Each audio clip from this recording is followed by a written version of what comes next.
Salam and welcome to SomaliDispatch.com's news headlines for March 6, 2025. I'm Abdul Qadir Hussein.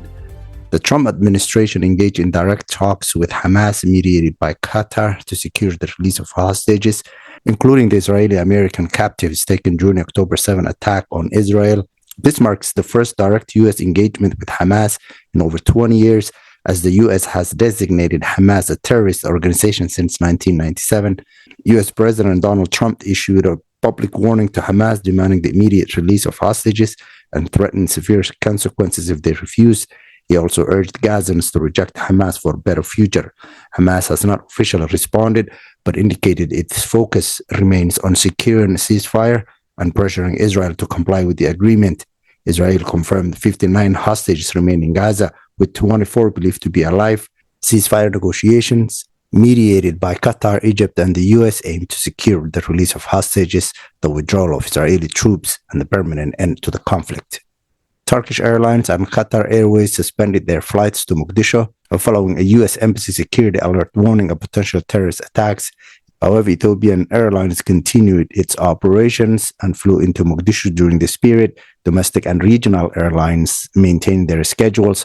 The U.S. regularly issues such alerts, especially during Ramadan, while attacks often do not occur. Somali security forces have successfully prevented several Al-Shabaab attacks on key locations like Halana compound and Mogadishu airports. Somali government's Council of Ministers, led by Deputy Prime Minister Salah Ahmed Jama, held a meeting focusing on security measures and fight against terrorism. The government announced strict legal actions against the misuse of media, criminal facilitation of terrorism, and movement in terrorist-controlled areas.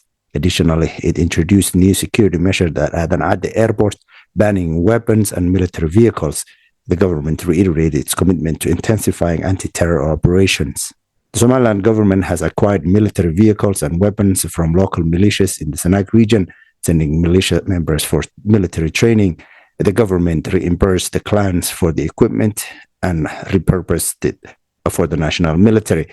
This move aims to stabilize the eastern part of the country, disarming the public, and promote peace. The Defense Minister Mohammed Yusuf Ali announced plans to extend this initiative to other regions with active local militias. Those were today's news headlines. For updated news and interviews in English, please follow us on all social media platforms at SomaliDispatch.com.